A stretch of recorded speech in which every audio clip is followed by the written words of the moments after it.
Don't just live for tomorrow, or just live in yesterday.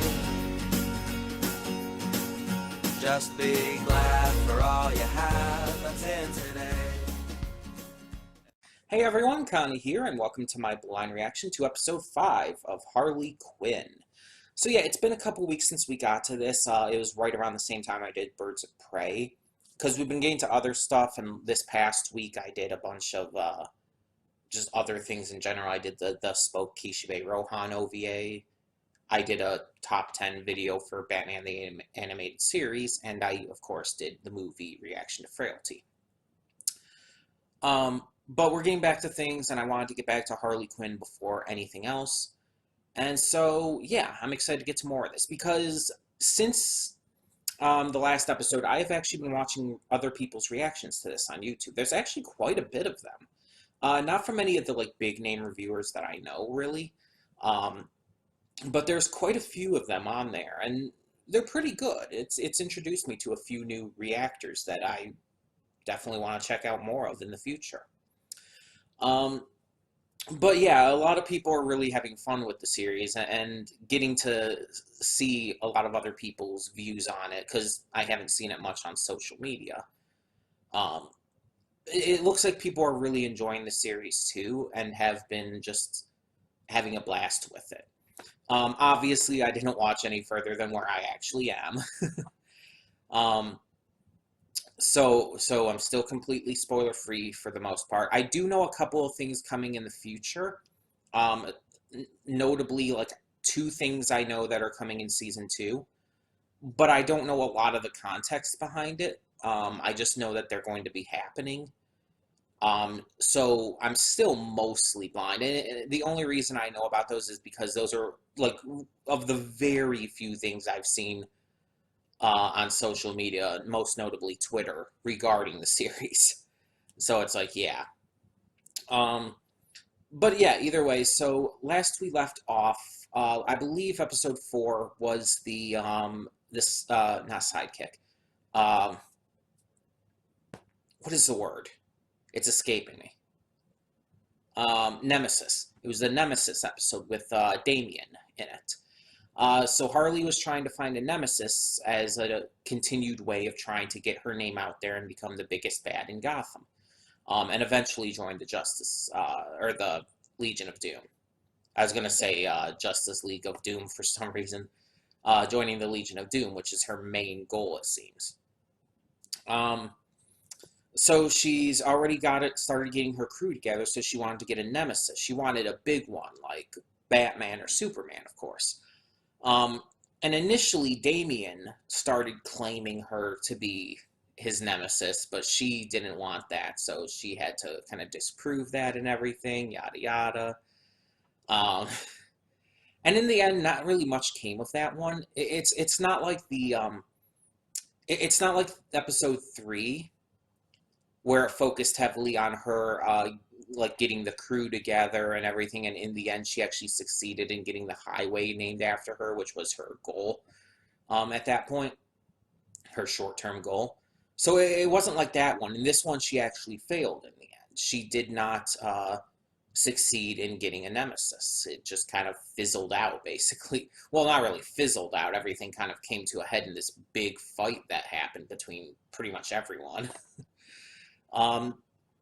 But yeah, we got the newer member to the crew with that episode, which was King Shark. I've seen King Shark in a couple other things, so it's not the first time I've seen King Shark. I'm not new to his character, but this is definitely, of course, a unique version of his character. And I can appreciate that. I can always appreciate when a character is done in a more unique, interesting way. As long as it doesn't ruin the integrity of the character for a serious show, or it just goes way too far.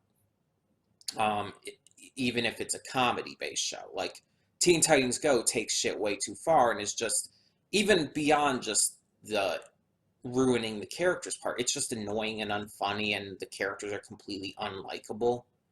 It's just completely unenjoyable.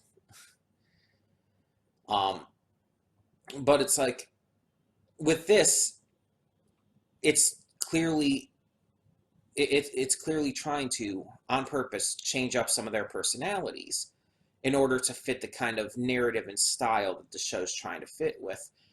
And it doesn't, but at the same time, it doesn't make the characters unlikable or weird or anything. Like Clayface.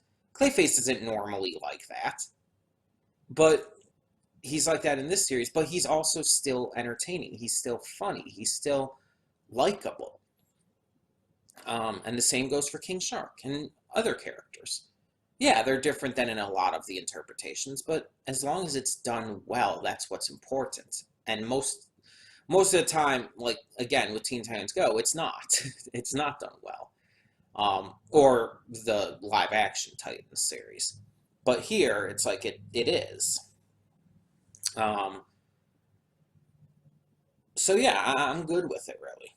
I'm very good with it. Um, but moving forward, so also, Ivy was kicked out of her place, her apartment. So I guess she and Harley and everyone's going to have to find somewhere new to stay. Um, I don't know exactly how that's going to go, if that's even going to be a big thing, or if we're just going to find out, like, oh, they're in a new place now. I guess we'll see. But yeah, I really don't know where this is going. Again, I only know a couple things that's coming up in season 2, and it's like they're basically out of context things. Like I know one character who's going to debut in season 2. And I'm not gonna say who it is, but I do know one character who debuts in season 2, and I do know one event that happens, but again, it's completely out of context. It's so I don't know what leads up to it and what happens to cause it and everything. Um, but we'll see. Either way, I'm excited to continue this series. I really am enjoying this, and hopefully it continues to be as good as it has been. So let's get this started. When the screen fades to black, pause this redirect and go to the description below. Follow the link to the reaction, and after you watch it, come back here to the redirect and resume play.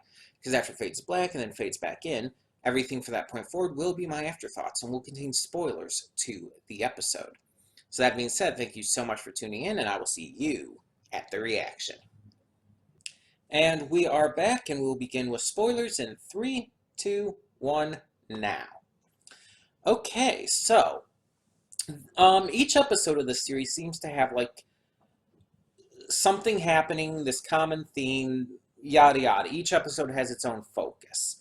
And this one was obviously about finding a lair and everything after they're being kicked out of Ivy's old apartment and everything, which, as we find out at the end, they're going to use this abandoned shopping mall, which is an interesting choice. I guess we'll see how that goes.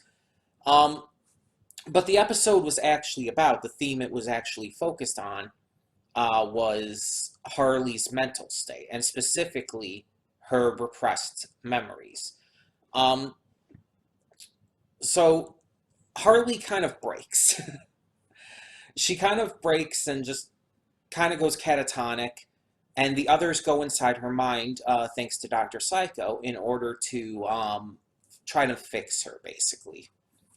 While in there, they find out a lot about Harley, find out that she's kind of always been crazy, that it wasn't just something like after she met the Joker and whatnot, which is interesting because I don't think that most Harley origin stories throughout the years have done that. Her original definitely didn't. She was a, well, normal psychiatrist, or psychologist or whatever, at Arkham. She was not crazy and evil and psychotic before the Joker. It was the Joker who made her. So it's interesting that they're going with a completely different route here, but I'll get more into that in a moment. Yeah, it's just some interesting things with her repressed memories in this episode. Focusing a lot on the fact that she hasn't fully let go of Joker yet, which I think is good. For her character, I think it really fits. Like, yeah, she's definitely trying to one-up him at this point. She's definitely trying to become better than him and just overcome all of that, but she still has that attachment in her head. There's something that just she's not letting go of. And we find out what it is. So it was the moment that she went into the vat of chemicals that, well, bleached her skin and everything and truly turned her into Harley Quinn. Now, her memory, she had convinced herself that that Joker had pushed her in, but something about the memory was messed up. It was glitching. And as we find out at the end, she jumped in of her own accord, which was very easy to see coming. It wasn't a surprise. It wasn't anything like shocking. It was obvious. She jumped in, and the big idea behind it, the big core theme that it told us through that, is that um, it's about personal accountability. She didn't want she convinced herself that she was pushed in because she didn't want to admit to herself that she did this of her own accord, that this was her own personal choice. That being kept under the Joker's thumb for so long wasn't because of what he chose to do, but it was because of what she chose to do. That she wanted it. She wanted to push that aside, and it was holding her back still. So she had to confront everything. She had to realize that while the Joker may have turned her into Harley Quinn, she was always, honestly, the way she was.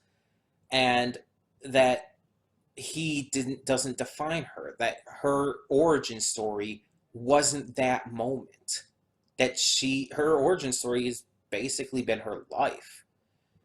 And that she views her true origin now, the origin of who she is at this time, as being the moment where she left him, where she truly, for good, left him. And I think it was well handled. I like that. But it wasn't the only thing we found out about Harley in this episode. We found out quite a bit. We found out that, one, she had a crush on Frankie Muniz growing up, which is interesting. And Frankie Muniz made an appearance, voiced by himself, although it was kind of a mental projection thing, but still. And Clayface pretending to be him. So that was interesting. We find out that her father apparently had some connection to the Gotham Mafia, which I guess is not super surprising considering a lot. That she was always kind of messed up, probably, I would assume, because of, well, her parents. I assume that they were probably messed up too. I mean, obviously, her father was part of the Mafia.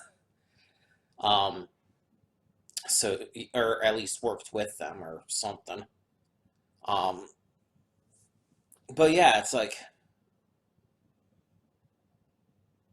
it's wild. Like, even during her commencement speech, we find out she was a valedictorian, proving how smart she actually is. But at the same time, like during her speech and everything, her valedictorian speech, she was basically like, yeah, I'm thankful to be here. It's because of me, not any of you. Fuck y'all. Fuck the police. That's pretty much what it comes down to. It was pretty much like, yeah, it's all me. It's not you. Fuck you all. And she called out a teacher who apparently kept sneaking glances at her ass whenever she walked out of the room. It's like, oh, okay. I mean, that kind of shit unfortunately does happen. But yeah, it's like, overall, this episode started to give us a look into this show's version of Harley Quinn, her backstory, her I guess you would call it motivations, her side of things. You got to see from her perspective, which is good because in a lot of these stories, Harley Quinn does, in a lot of ways, come across as a sidekick. And even the ones where she does branch out on her own or work with Poison Ivy or whatever else, you don't really get that deep of a look into her backstory. Especially not one that clearly shows as being defining her, or at least she thinks is defining her, as was kind of the core theme here. So you don't get that as often. Usually if it mentions anything, it'll like just skim past it real quick. So it's like, I really like how they did it here. Um, and I like that all of her friends were helping her and stuff. And going into the beginning of things, though, when they're first looking for the layer and everything, it actually did kind of surprise me that everyone was just okay and everything, and Ivy wasn't like angry at Harley or anything. I honestly, I think she's just used to it by now. But that was what I was actually expecting after the last episode. That after Harley and the rest of them and everything got her kicked out, they were going to have like some kind of like temporary falling out. That was like legitimately what I thought was going to happen. But no, start of this episode, everyone's fine. They're all just looking for a lair together, just same kind of connection as they have had. So it's like, okay, I really didn't expect that. She's just kind of going along with it. So okay. Um, Also, I liked how every layer they looked at was just like all of these heavy extremes. Like, oh, this one's a volcano. Oh, that one is an underground series of tunnels.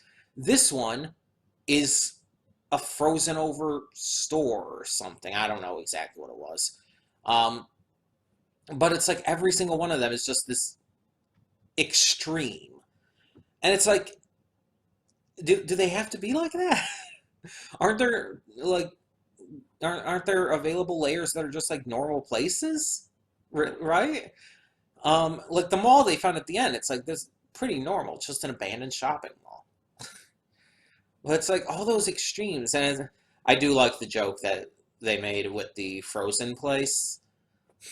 Like Harley said, "My nips and her buds," referring to Ivy, won't be able to take it here, and it's like, really.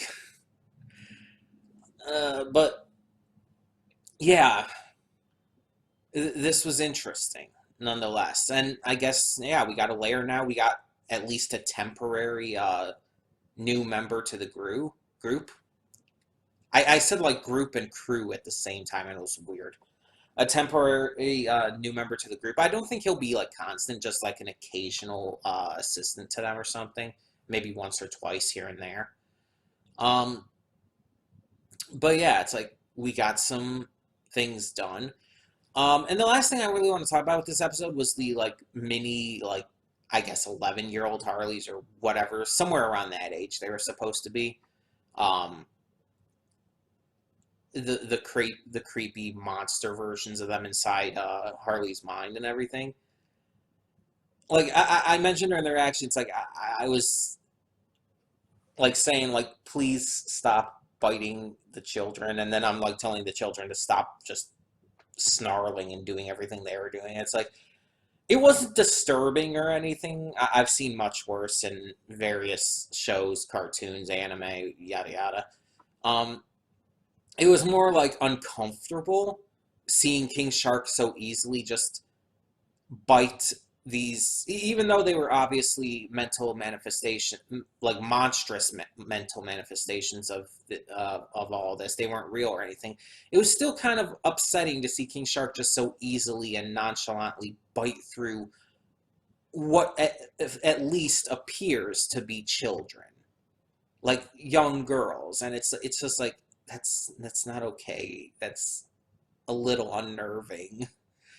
Um, and the entire thing about the creepy, evil, like little children gimmick that a lot of horror movies do and whatnot, and you see in a lot of cartoons and everything. It's like seeing it in here and everything. It's like, yeah, it's still creepy. It's still unnerving.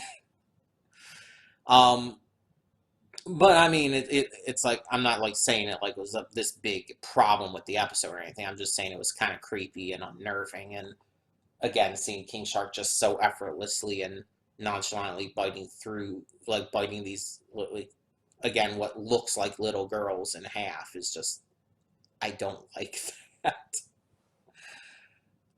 It's just uncomfortable. It is. Even with the blood being black and everything, kind of showing even more that they're not real and not normal. It still bothered me. Admittedly, it did. Um, but and again, it didn't hurt the episode in a real way. I'm not saying like the episode was bad or anything. It's just, yeah, Either way, I did enjoy this. Tell me in the comments below what you thought of this episode of Harley Quinn, and thank you so much for tuning in. For now, I'm Connie, and I'm signing off. See y'all next time.